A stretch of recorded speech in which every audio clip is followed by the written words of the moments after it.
ದಳದ ಕಾರ್ಯವನ್ನು ಶಿಕ್ಷಕರು ಹಾಗೂ ಸಾರ್ವಜನಿಕರು ಶ್ಲಾಘಿಸಿ ಅಭಿನಂದಿಸಿದ್ದಾರೆ.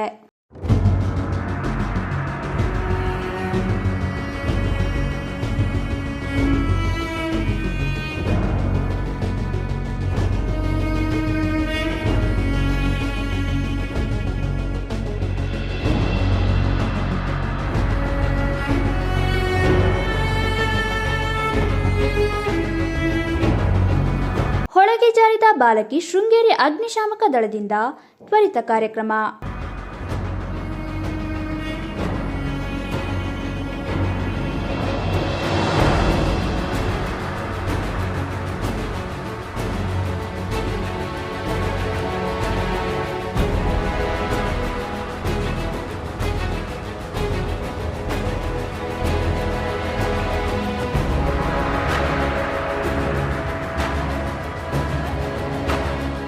ಜಿಲ್ಲಾ ಅಗ್ನಿಶಾಮಕ ಅಧಿಕಾರಿ ಪ್ರವೀಣ್ ಮಾರ್ಗದರ್ಶನದಲ್ಲಿ ಶೃಂಗೇರಿ ಠಾಣಾಧಿಕಾರಿ ಹಾಗೂ ಸಿಬ್ಬಂದಿಗಳು ಕೇವಲ 10 ನಿಮಿಷದಲ್ಲಿ ಸ್ಥಳಕ್ಕೆ ತಲುಪಿ ವಿದ್ಯಾರ್ಥಿನಿಯ ರಕ್ಷಣೆ ಮಾಡಿ ಪ್ರಥಮ ಚಿಕಿತ್ಸೆ ನೀಡಿ ಖಾಸಗಿ ಆಸ್ಪತ್ರೆಗೆ ದಾಖಲಿಸಿ ಚಿಕಿತ್ಸೆ ನೀಡಲಾಯಿತು.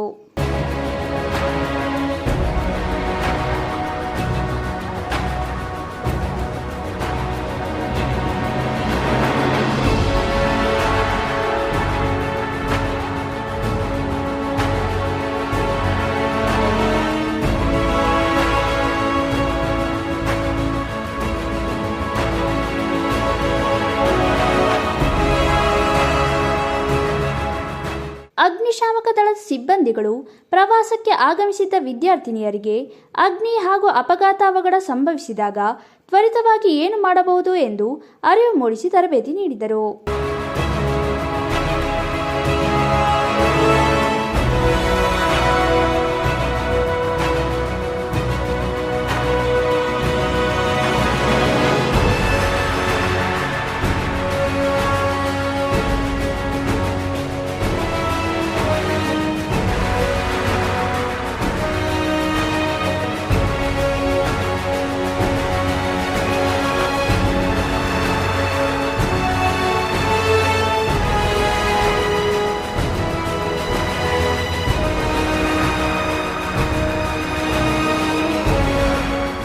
ಬಳ್ಳಾರಿ ಸಂಡೂರಿನ ಬನಹಟ್ಟಿ ಮೊರಾರ್ಜಿ ವಸತಿ ಶಾಲೆಯ ವಿದ್ಯಾರ್ಥಿಗಳು ಶೈಕ್ಷಣಿಕ ಪ್ರವಾಸಕ್ಕಾಗಿ ಶೃಂಗೇರಿಗೆ ಆಗಮಿಸಿದ್ದು 9ನೇ ತರಗತಿ ವಿದ್ಯಾರ್ಥಿನಿ ತುಂಗಾ ಒಳಗೆ ಆಕಸ್ಮಿಕವಾಗಿ ಕಾಲು ಜಾರಿ ಬಿದ್ದಿದ್ದು ಶಿಕ್ಷಕರ ಸಮಯ ಪ್ರಜ್ಞೆ ಹಾಗೂ ಅಗ್ನಿಶಾಮಕ ದಳದವರ ತ್ವರಿತ ಕಾರ್ಯಾಚರಣೆಯಿಂದ ಹೆಚ್ಚಿನ ಅನಾಹುತ ತಪ್ಪಿದಂತಾಗಿದೆ.